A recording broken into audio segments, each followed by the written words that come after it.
નમસ્કાર, આપ જોઈ રહ્યા છો મંતવ્ય ન્યૂઝ ઇન્ડિયા એટ 9 સાથે હું રોનક મોઠવાડિયા। સમાચારની શરૂઆત કરી। પીએમ મોદીએ દક્ષિણ ભારતમાં ચૂંટણી પ્રચારના શ્રી ગણેશ કર્યા છે। તમિલનાડુ અને કેરળમાં રેલીઓ સંબોધતા તેમણે ડીએમકે અને લેફ્ટ સરકાર પર ભ્રષ્ટાચારના આક્ષેપ પણ કર્યા અને જનતાને પરિવર્તન લાવવા અને ભાજપને જીતાડવાનું આહવાન કર્યું છે। તો હાલ ચૂંટણીની શું પરિસ્થિતિ આવો જોઈએ ખાસ રિપોર્ટમાં। તમિલનાડુમાં ડીએમકે સરકારનું કાઉન્ટડાઉન શરૂ થયું। મોદી ડીએમકે સરકાર માત્ર એક પરિવારની જે હજુરીમાં વ્યસ્ત। તિરુવનંતપુરમ હવે કેરળનું અમદાવાદ બનવા તરફ અગ્રેસર। 13 વર્ષ બાદ ભાજપનો કેરળના ગઢમાં પ્રવેશ। લેફ્ટ અને કોંગ્રેસે કેરળને ભ્રષ્ટાચારમાં ધકેલી દીધું। સબરીમાલા મંદિરના સોનાની ચોરીની તપાસની મોદીની ગેરંટી। ખેડૂતો અને ગરીબોના પૈસા નેતાઓના ખિસ્સામાં ગયા। પીએમ મોદીએ તમિલનાડુના ચંગલપટમાં જંગી જનમેદનીને સંબોધતા ડીએમકે સરકાર ઉપર આકરા પ્રહારો કર્યા હતા। તેમણે કહ્યું કે રાજ્યની જનતા હવે કુશાસન અને ભ્રષ્ટાચારમાંથી મુક્તિ ઈચ્છે છે। ડીએમકે માત્ર એક પરિવારના હિત માટે કામ કરી રહી છે અને ભ્રષ્ટાચારીઓને પ્રોત્સાહન આપી રહી છે। મોદીએ વિશ્વાસ વ્યક્ત કર્યો કે હવે તમિલનાડુમાં પરિવર્તન નિશ્ચિત છે અને ભાજપ સત્તામાં આવશે।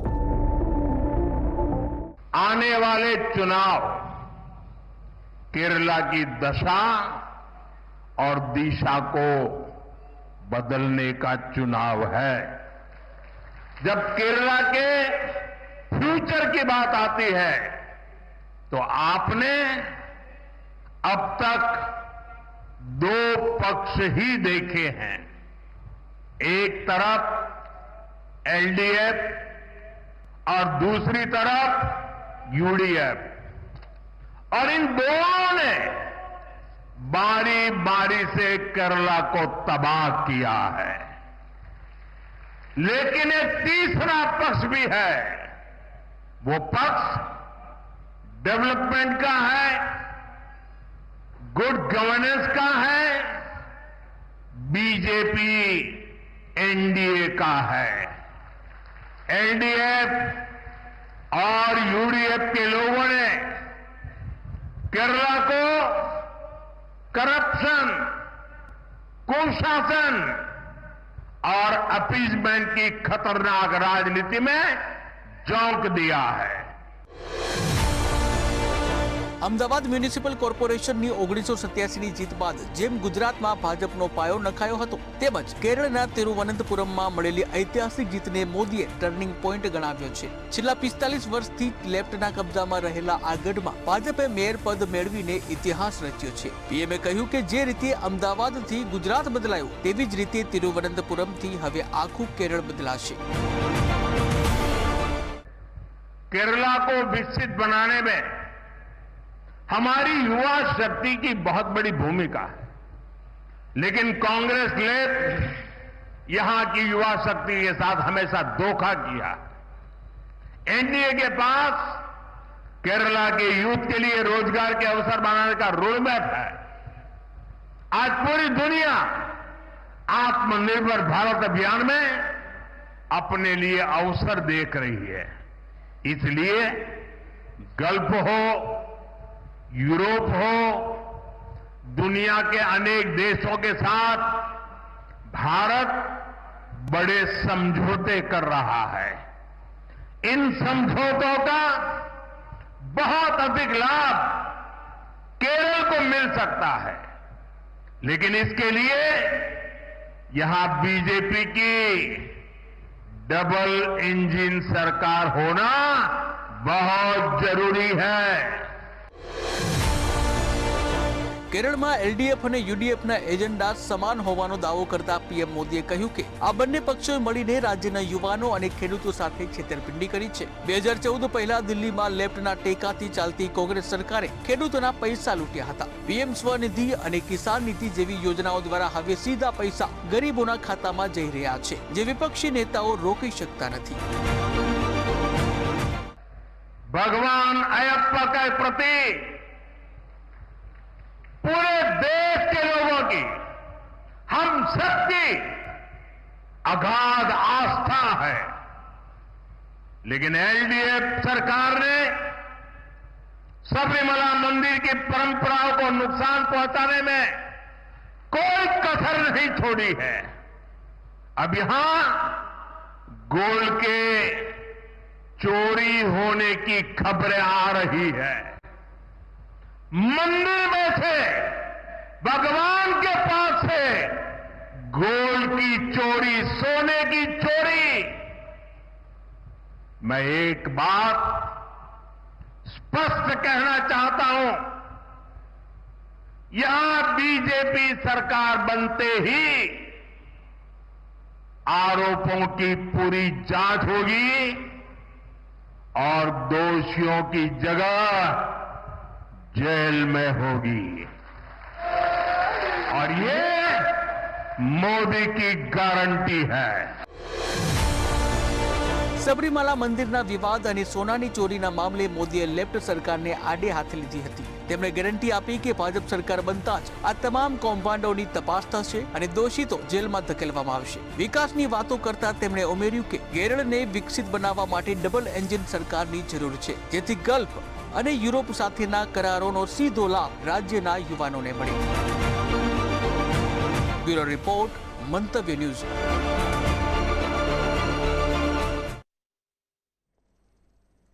મહારાષ્ટ્રના રાજકારણમાં સ્થાનિક સ્વરાજ્યની ચૂંટણીના પરિણામોએ એક નવી અને તીવ્ર ચર્ચાને જન્મ આપ્યો છે કે શું ભારતીય જનતા પાર્ટીને હવે નાયબ મુખ્યમંત્રી અજીત પવારની રાષ્ટ્રવાદી કોંગ્રેસ પાર્ટીની જરૂર રહી નથી?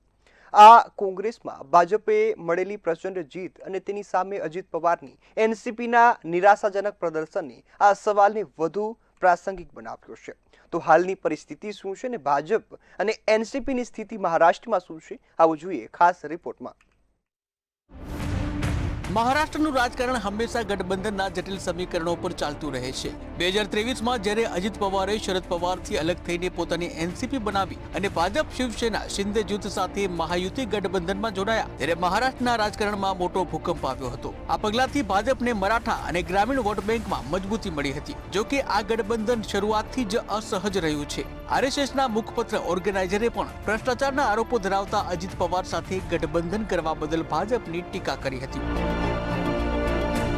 સ્થાનિક ચૂંટણીમાં મળેલી આ ઐતિહાસિક જીત બાદ એક વર્ગ માની રહ્યો છે કે પાર્ટી હવે એનસીપી ઉપર નિર્ભર નથી। ભાજપના રાજ્ય સ્તરના નેતાઓ એનસીપીથી અંતર બનાવવાની તરફેણમાં છે, જેથી પાર્ટી પોતાના દમ ઉપર સંગઠનનો વિસ્તાર કરી શકે। અજીત પવાર પર લાગેલા સિંચાઈ કૌભાંડના જૂના આરોપોને કારણે પણ ભાજપ માટે તેમની સાથેનું ગઠબંધન એક બોજ સમાન રહ્યું છે। આ બધાની વચ્ચે એક ચોંકાવનારી શક્યતા એ પણ ઉભરી રહી છે કે ભાજપ શિંદે પરની નિર્ભરતા ઘટાડવા માટે શરદ પવાર જૂથની એનસીપી ને પણ મહાયુતિમાં લાવવાનો વિચાર કરી શકે છે। શરદ પવારની પાર્ટી પાસે લોકસભામાં 8 સાંસદો છે। જો ભાજપ તેમનું સમર્થન મેળવી લે તો શિંદે પર તેમની નિર્ભરતા નોંધપાત્ર રીતે ઘટી જશે, જે મહારાષ્ટ્રના રાજકારણમાં એક નવો અને મોટો ઉલટફેર લાવી શકે છે। બ્યુરો રિપોર્ટ, મંતવ્ય ન્યૂઝ।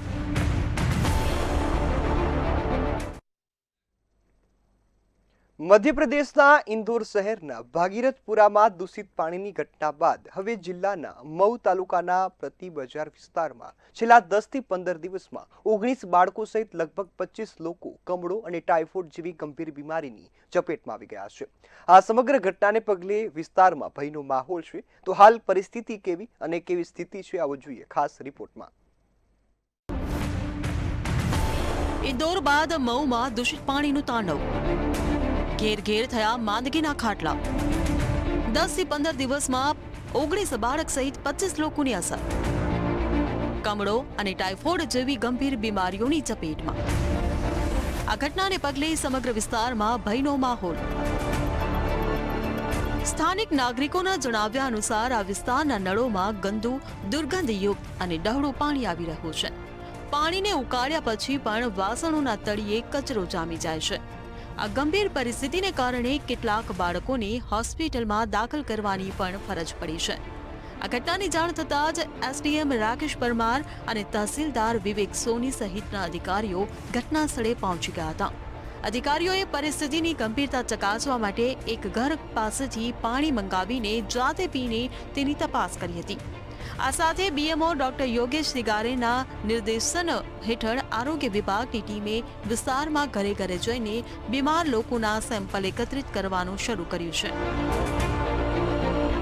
સ્થાનિક લોકોનો આરોપ છે કે નર્મદાના પાણીની પાઇપલાઇન ગટરોની વચ્ચેથી પસાર થતી હોવાને કારણે ગટરની ગંદકી પીવાના પાણીમાં ભળી રહી છે.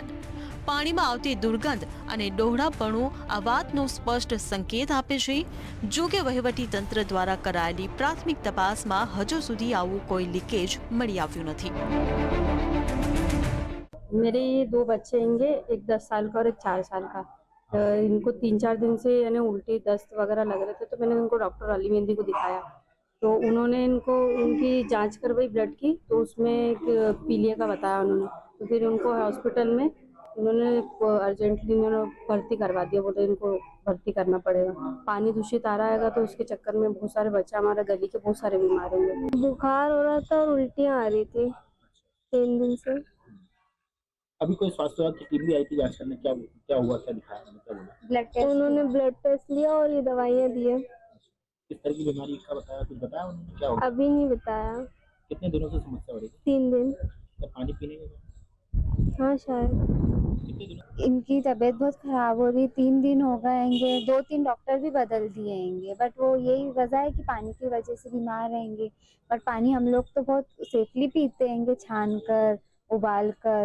और बट अब इन लोगों ने ये दिया है कि इसमें को पानी में मिलाकर पिए, तो अब इसको भी ट्राई करेंगे, इससे क्या फर्क पड़ता है. स्वास्थ्य विभाग की टीम ने दिया?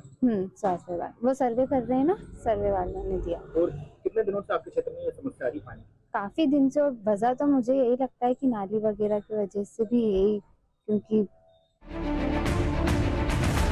મોડી રાત્રે ધારાસભ્ય ઉષા ઠાકુરે પણ અસરગ્રસ્ત વિસ્તારની મુલાકાત લીધી હતી. તેમણે રહેવાસીઓ સાથે વાત કરીને તેમની હાલત જાણી હતી અને પાણી ઉકાળીને પીવાની સલાહ આપી હતી. તેમણે અધિકારીઓને નિર્દેશ આપ્યો કે જો પીવાના પાણીની પાઇપલાઇન ગટરમાંથી પસાર થતી હોય તો તેને તાત્કાલિક બહાર કાઢવામાં આવે. બ્યુરો રિપોર્ટ, મંતવ્ય ન્યૂઝ.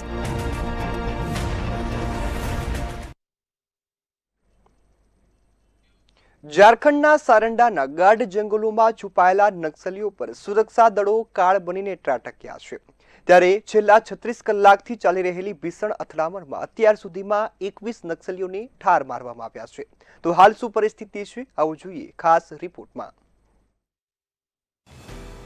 ઝારખંડમાં મોત બનીને ત્રાટક્યા જવાનો. ઝારખંડના સારંડાના ગાઢ જંગલોમાં છુપાયેલા હતા નક્સલીઓ. 36 કલાકમાં 21 નક્સલી ઠાર મરાયા. 2 કરોડનો ઇનામી કમાન્ડર અનલ દાસ સહિત 21 ઠાર. સીઆરપીએફ અને ઝારખંડ પોલીસનું સંયુક્ત ઓપરેશન.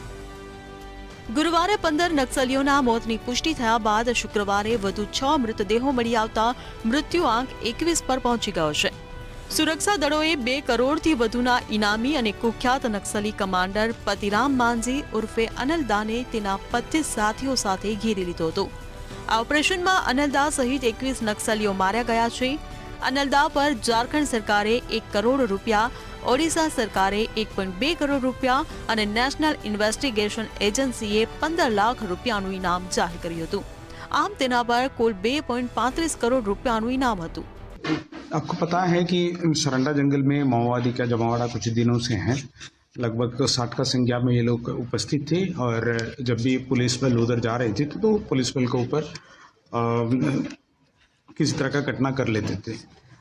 कल हम लोग को सूचना प्राप्त हुआ था कि जो सेंट्रल कमेटी मेंबर हैं अनल हैं, वो अपना दस्ता के साथ जो कुंडी जंगल क्षेत्र में भ्रमणशील रहा है, उसी सूचना के आधार पर पुलिस बल के द्वारा कल ऑपरेशन चलाई गई थी. इसी ऑपरेशन में कोबरा बटालियन, सीआरपी और जेजे और जो चाईबासा पुलिस का टीम शामिल थे. आज सुबह लगभग 6:30 बजे के आसपास नक्सली द्वारा पुलिस के ऊपर फायरिंग करना शुरू कर लिया था. वो फायरिंग रुक कर लगातार कंटिन्यू चली है, बहुत देर तक चली है. फायर खत्म होने के बाद फिर सर्च अभियान कराया गया था. उसके दौरान 15 नक्सलियों का जो लाश पाया गया है. આ મોટી સફળતા સીઆરપીએફ અને ઝારખંડ પોલીસના સંયુક્ત ઓપરેશનનું પરિણામ છે. ગુપ્ત માહિતીના આધારે સુરક્ષા દળોએ પશ્ચિમ સિંહભૂમ જિલ્લાના સારંડાના ગાઢ જંગલોમાં નક્સલીઓની આ ટોળકીને ઘેરી લીધી હતી.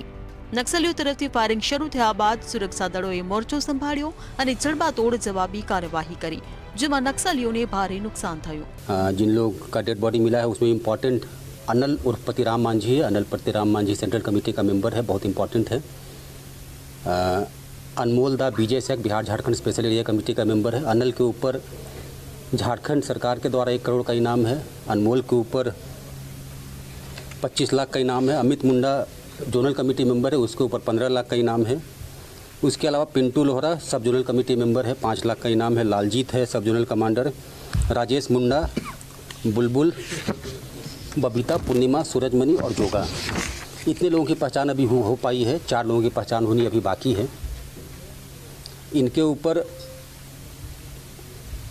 उड़ीसा पुलिस के द्वारा ये बहुत ह्यूज रिवार्ड घोषित किया गया है. उड़ीसा सरकार के द्वारा पतिराम मांझी के ऊपर 1 करोड़ 20 लाख का और बाकी 65 लाख का इनाम घोषित किया गया है अनमोल के ऊपर. तो इससे झारखंड में तो राहत की सांस ली ही जाएगी, साथ में उड़ीसा पुलिस के लिए भी एक देखा जाए तो उड़ीसा का भी जो ये बॉर्डर है वो बिल्कुल नक्सल फ्री हो जाता है. तो एक बहुत ही इम्पॉर्टेंट अचीवमेंट संयुक्त बलों के द्वारा, झारखंड पुलिस के द्वारा, CRPF के द्वारा, कोबरा के द्वारा, झारखंड जगुआर के द्वारा आज अचीव किया गया है. ત્યારે કેન્દ્રીય ગૃહમંત્રી અમિત શાહે પણ સોશિયલ મીડિયા એક્સ પર પોસ્ટ કરી છે કે આજે પશ્ચિમ સિંહભૂમમાં CRPF અને ઝારખંડ પોલીસ દ્વારા સંયુક્ત કાર્યવાહીમાં નક્સલ મુક્ત અભિયાનને મોટી સફળતા મળી, જેમાં કુખ્યાત નક્સલવાદી સેન્ટ્રલ કમિટીના સભ્ય અનલ ઉર્ફે પતિરામ માંઝી, જેના પર 1 કરોડનું ઇનામ હતું, અને 15 અન્ય નક્સલીઓનું એન્કાઉન્ટર થયું. અમે 31 માર્ચ 2026 પહેલા દાયકાઓથી ભય અને આતંકનો પર્યાય બની ગયેલા નક્સલવાદનો અંત લાવવા માટે કટિબદ્ધ છીએ. હું ફરી એકવાર બાકીના નક્સલીઓને હિંસા, આતંક અને શસ્ત્રો સાથે જોડતી વિચારધારાનો ત્યાગ કરવા અને વિકાસ અને વિશ્વાસના મુખ્ય પ્રવાહમાં જોડાવા અપીલ કરું છું. બ્યુરો રિપોર્ટ, મંતવ્ય ન્યૂઝ. નાગાલેન્ડના વિકાસના નકશા પર એક ઐતિહાસિક પ્રોજેક્ટ સાકાર થવા જઈ રહ્યો છે. દીમાપુર કોહિમા બ્રોડગેજ રેલવે લાઇનથી નાગાલેન્ડમાં પ્રવાસન અને રોજગારની નવી દિશા મળશે. તો શું છે સમગ્ર પ્લાનિંગ, આવો જોઈએ ખાસ અહેવાલમાં. નાગાલેન્ડના વિકાસના પથ ઉપર ઐતિહાસિક project. Dimapur Kohima railway project 78.42 kilometre લાંબો, 20 ટનલ, 30 પુલ, 150 થી વધુ નાના પુલ બનાવાશે. પ્રોજેક્ટમાં સૌથી લાંબી ટનલ 6.6 કિલોમીટરની હશે. દીમાપુર કોહિમા રેલવે વિકાસની નવી દિશા બનશે. North east frontier railway construction organisation દ્વારા અમલમાં મુકાયેલો Dimapur Kohima broad gauge railway project કુલ 78.42 કિલોમીટર લંબાઈનો છે. આ રેલ લાઇન દીમાપુરની ધનસિરીથી શરૂ થઈ અને કોહિમાના ઝુબ્ઝા સુધી પહોંચે છે અને આસામ તથા નાગાલેન્ડના પહાડી વિસ્તારોમાંથી પસાર થાય છે. આ પ્રોજેક્ટ ભૂગોળીય દ્રષ્ટિએ ભારતના સૌથી પડકારજનક રેલવે પ્રોજેક્ટમાંનું એક છે. और सब गैस अलाउंस सब देता है कम. और सेफ्टी का क्या किस प्रकार सेफ्टी बहुत बढ़िया है, सब सेफ्टी के लिए कोई दिक्कत नहीं है. આ પ્રોજેક્ટ 3 તબક્કામાં પૂર્ણ કરવામાં આવી રહ્યો છે. આ રેલવે લાઇન ઉપર કુલ 20 ટનલ, 30 મોટા પુલ અને 150 થી વધુ નાના પુલ બનાવવામાં આવી રહ્યા છે, જેમાં સૌથી લાંબી ટનલ લગભગ 6.6 કિલોમીટર લાંબી છે. કામદારોની સુરક્ષા માટે ટનલમાં gas monitoring, fire safety, intercom સુવિધા અને 24 કલાક ઇમરજન્સી વ્યવસ્થાઓ ઉપલબ્ધ રાખવામાં આવી છે. આ પ્રોજેક્ટ પૂર્ણ થયા બાદ દીમાપુર અને કોહિમા વચ્ચેનો મુસાફરી સમય 3 કલાકથી ઘટીને માત્ર 1 કલાક જેટલો રહેશે. આ રેલવે લાઇન નાગાલેન્ડ માટે માત્ર પરિવહનનું સાધન નહીં, પરંતુ વિકાસની નવી લાઇફલાઇન બનશે. નાગાલેન્ડના વિકાસને સાર્થક કરવા માટે કેન્દ્ર સરકાર છે તે પ્રયત્નશીલ છે. સીધા જ આપણે દ્રશ્ય દેખાડવા માંગીશ. આ જે ટનલના દ્રશ્યો છે, આ ટનલના દ્રશ્યો કહી શકાય કે છેલ્લા લાંબા સમયથી આ ટનલનું કામ છે તે થઈ રહ્યું છે અને તેના જે ફેઝ છે, પહેલો ફેઝ છે તે પૂર્ણ થઈ ચૂક્યો છે અને હજુ પણ ક્યાંક ને ક્યાંક આ ફેઝની જે કામગીરી છે તે ચાલુ છે. ચોક્કસથી કોહિમા સુધીનો જે ટ્રેનનો જે રૂટ છે તે નથી અને તેના જ કારણે ક્યાંક ને ક્યાંક સરકાર આને બનાવવા માટે ઈચ્છુક છે અને ખાસ તો ટુરિઝમને વેગ આપવા માટે, નાગાલેન્ડના વિકાસને એક વેગ મળે તેના માટે પ્રયત્ન ચાલી રહ્યો છે. આપણી સાથે ચીફ જે એન્જિનિયર છે એમની સાથે જ વાત કરીશું, તેઓ શું कही રહ્યા છે मामले। सर, क्या नाम है आपका और क्या कहेंगे, किस प्रकार का ये प्रोजेक्ट है, कब प्रोजेक्ट चालू हुआ था और अंतिम चरण कब तक इसका पूरा होगा? जी, मेरा नाम शुभानंद चंदा है, मैं चीफ इंजीनियर हूँ इस प्रोजेक्ट में। ये प्रोजेक्ट जो है टोटल 78 किलोमीटर का है। प्रोजेक्ट का काम लगभग 2018-19 से शुरू हुआ था और हम लोग उम्मीद कर रहे हैं कि दिसंबर 2029 तक ये प्रोजेक्ट पूरा कंप्लीट हो जाएगा। ये रेलवे लाइन जैसे ही बन जाता है तो बाहर के टूरिस्ट का यहाँ आना काफ़ी आसान हो जाएगा और ये रेलवे लाइन जो है जुब्जा तक हम जो बना रहे हैं, this will act as a boost to the tourism of this region. ચોક્કસથી આ હતા આપણી સાથે ચીફ એન્જિનિયર કે જો જણાવી રહ્યા છે કે ટુરિઝમની દ્રષ્ટિએ જો આ ટનલ બની જાય તો ખૂબ જ મહત્વપૂર્ણ આ જે ટનલ છે અને ખાસ વાત કરીએ તો નાગાલેન્ડનો જે વિકાસ છે, જે કોહિમાનો વિકાસ છે, આ વિકાસ છે તે આ ટનલથી જ ક્યાંક ને ક્યાંક આવશે એ પ્રકારની પણ વાત હાલ અત્યારે સામે આવી રહી છે। ધ્રુવ કુંડેલ, કોહિમા, મંતવ્ય ન્યૂઝ। દેશભરના મોટાભાગના રાજ્યોમાં ઠંડીનો ચમકારો જોવા મળી રહ્યો છે। ઘણી જગ્યાએ બરફવર્ષાની પણ સ્થિતિ જોવા મળી છે। તો હાલ દેશનું વાતાવરણ કેવું છે, આવું જોઈએ ખાસ અહેવાલમાં। દેશભરના મોટાભાગના રાજ્યોમાં ઠંડીનો ચમકારો। ઠંડી હવાઓના કારણે તાપમાનમાં ઘટાડો નોંધાયો। શિમલા અને મનાલીમાં મોસમની પહેલી હિમવર્ષા। ચંબા અને કુલુમાં હિમવર્ષાનું ઓરેન્જ એલર્ટ જારી। હિમવર્ષા પછી લપસણી વધતા વાહન વ્યવહાર બંધ। કટરામાં હિમવર્ષાના લીધે વૈષ્ણોદેવી યાત્રા સ્થગિત। દેશભરના મોટાભાગના રાજ્યોમાં ઠંડીનો ચમકારો યથાવત જોવા મળી રહ્યો છે। પહાડોમાંથી આવતી ઠંડી હવાઓના કારણે તાપમાનમાં ફરી એકવાર ઘટાડો જોવા મળી રહ્યો છે। હિમાચલ પ્રદેશના ઊંચા પહાડો પર હિમવર્ષા અને નીચાણવાળા વિસ્તારોમાં વરસાદ ચાલુ છે। હિમાચલ પ્રદેશના શિમલા અને મનાલી સહિત રાજ્યના ઘણા ભાગોમાં શિયાળાની ઋતુની પહેલી હિમવર્ષા થઈ છે। નીચાણવાળા વિસ્તારોમાં વરસાદ પછી સૂકો ગાળાનો અંત આવ્યો છે। શિમલામાં બરફ જોઈને પ્રવાસીઓ સવારથી જ રસ્તા ઉપર બરફથી રમવા લાગ્યા છે।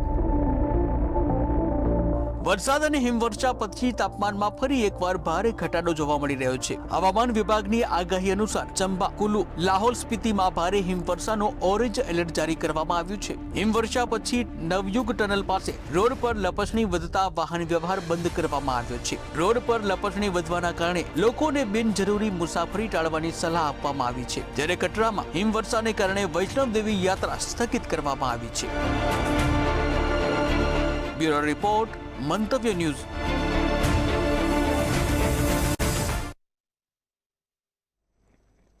ઓપરેશન સિંદૂર બાદ પાકિસ્તાને ભારત સામે યુદ્ધનું ખતરનાક અને સસ્તું મોડલ અપનાવ્યું છે। સંરક્ષણ સૂત્રોના જણાવ્યા અનુસાર આ ઓપરેશન બાદ પાકિસ્તાને 800થી વધુ ડ્રોન ભારતીય હવાઈ ક્ષેત્રમાં તૈનાત કર્યા હતા, જે લો લેવલ ડ્રોન વોરફેર તરીકે પણ ઓળખાય છે। ત્યારે શું છે સમગ્ર સ્થિતિ અને કઈ રીતે આ ટેકનોલોજી કામ કરે છે, આવું જોઈએ ખાસ રિપોર્ટમાં। ભારતના ઓપરેશન સિંદૂર બાદ પાકિસ્તાને સસ્તું મોડેલ અપનાવ્યું। પાકિસ્તાનના 800થી વધુ ડ્રોન ભારતીય હવાઈ ક્ષેત્રમાં તૈનાત કરાયા। ભારતના ઓપરેશન સિંદૂર બાદ પાકિસ્તાન દ્વારા low level drone warfare. Pakistan દ્વારા ભારતની હવાઈ સંરક્ષણ અને ડ્રોન વિરોધી શિલ્ડનું પરીક્ષણ। વર્ષના જાન્યુઆરીમાં અત્યાર સુધીમાં ડ્રોન ઘૂસણખોરીના 12 બનાવો। પાકિસ્તાન આતંકવાદી ઘૂસણખોરીના માર્ગો શોધવા માટે આ દેખરેખ। ઓપરેશન સિંદૂર બાદ પાકિસ્તાને ભારત સામે યુદ્ધનું ખતરનાક અને સસ્તું મોડેલ અપનાવ્યું છે। સંરક્ષણ સૂત્રોના જણાવ્યા અનુસાર આ ઓપરેશન બાદ પાકિસ્તાને 800થી વધુ ડ્રોન ભારતીય હવાઈ ક્ષેત્રમાં તૈનાત કર્યા હતા, જેને લો લેવલ ડ્રોન વોરફેર તરીકે ઓળખવામાં આવે છે। સૂત્રો કહે છે કે આ કોઈ અલગ અલગ ઘટનાઓ નથી, પરંતુ ભારતની હવાઈ સંરક્ષણ અને ડ્રોન વિરોધી શિલ્ડનું પરીક્ષણ કરવાની લશ્કરી વ્યૂહરચનાનો સંકેત છે। આ ડ્રોન ઓછી ઊંચાઈએ ઉડે છે અને જેના કારણે તેઓ રડારથી બચી શકે છે। મોટાભાગના ડ્રોન રાજસ્થાન અને પંજાબ સરહદ પર જોવા મળ્યા હતા। ભારતીય સુરક્ષા દળોએ 800 ડ્રોનમાંથી આશરે 240 ડ્રોનને તોડી પાડ્યા હતા। 5 ડ્રોન શસ્ત્રો અથવા યુદ્ધ સામગ્રી વહન કરતા મળી આવ્યા હતા। 160થી વધુ ડ્રોન અન્ય સામગ્રી વહન કરતા હતા, જ્યારે આશરે 72 ડ્રોન માદક દ્રવ્યો વહન કરતા હતા। આ વર્ષના જાન્યુઆરીમાં અત્યાર સુધીમાં ડ્રોન ઘૂસણખોરીના 12 બનાવો નોંધાયા હતા। સૂત્રોના જણાવ્યા અનુસાર મોટાભાગના ડ્રોન દેખરેખ હેતુ માટે હતા. તેનો હેતુ ભારતીય સૈન્ય તૈનાતી અને તેમનું પેટર્નનું મૂલ્યાંકન કરવાનો હતો. પાકિસ્તાન આતંકવાદી ઘૂસણખોરીના માર્ગો શોધવા માટે આવી દેખરેખનો ઉપયોગ કરી રહ્યું છે. ભારતે director general of military operations સ્તરે હોટલાઇન વાટાઘાટો દરમિયાન ડ્રોન પ્રવૃત્તિ સામે વાંધો ઉઠાવ્યો હતો. સાવચેતી રૂપે ભારતીય સેના અને વાયુસેના કાઉન્ટર ડ્રોન સિસ્ટમ ખરીદી રહ્યા છે. સેના સંરક્ષણ કંપની આઈજી ડિફેન્સ પાસેથી સ્વદેશી હેન્ડ હેલ્ડ એન્ટી ડ્રોન જામર ખરીદશે. DRDO દ્વારા વિકસિત 16 એન્ટી ડ્રોન લેસર સિસ્ટમ ખરીદવામાં આવી રહી છે અને પાકિસ્તાન સરહદ અને નિયંત્રણ રેખા પર તૈનાત કરવામાં આવશે. બ્યુરો રિપોર્ટ, મંતવ્ય ન્યૂઝ.